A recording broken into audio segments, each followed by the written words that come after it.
Alabama and the Southeastern Conference are trying to climb back atop the college football mountain. The SEC was toppled, at least temporarily, from that summit by the Atlantic Coast Conference last season. A powerhouse Crimson Tide team has a much shorter climb back after a down-to-the-last-breath loss to the ACC's Clemson in the national championship game. Bama has won 17 consecutive SEC games by an average of 21 points, but coach Nick Saban insists there's a lot of parity in our league. Despite Saban's perspective, there is no debating that the battle for number 2 has been more heated than the competition for the top spot the past few seasons. Exhibit A: Alabama's 5,416 win over Florida in the last SEC championship game. Alabama remains the decisive favorite to win a fourth consecutive SEC title despite losing 4 first-round NFL draft picks.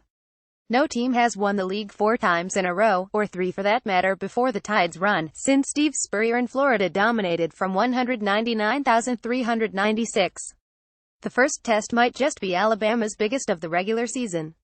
The Tide opens with another ACC power, Florida State, in Atlanta's new Mercedes-Benz Stadium. All the guys that did play in that Clemson game are really hungry to get back out there and play and show the world that we are one of the top teams in the nation, Bama receiver Calvin Ridley said. Quarterback Jalen Hurts, the SEC Offensive Player of the Year, gives Saban a returning starter at quarterback for the first time since 2013. He heads a group of promising young passers including Georgia's Jacob Eason, Mississippi's Shea Patterson and South Carolina's Jake Bentley. Not to mention transfers Jarrett Stidham at Auburn and Malik Zaire at Florida. In the SEC West, teams like LSU, Texas A&M and Auburn are trying to play catch-up to the Tide. Georgia, Florida and Tennessee are among the East Division teams hoping to close the gap with their West counterparts, who have held an 8-year monopoly on SEC titles.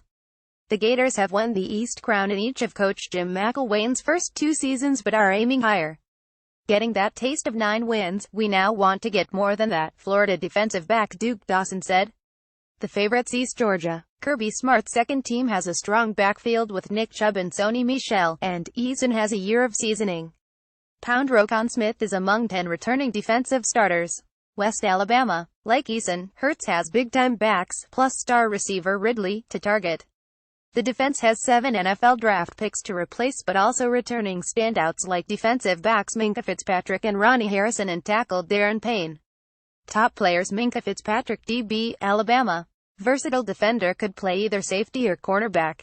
Darius Juice RB, LSU.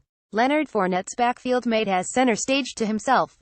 Hurts. The Tide is expecting him to be a better passer after an impressive freshman season somewhat marred by late-season struggles, especially in the playoffs.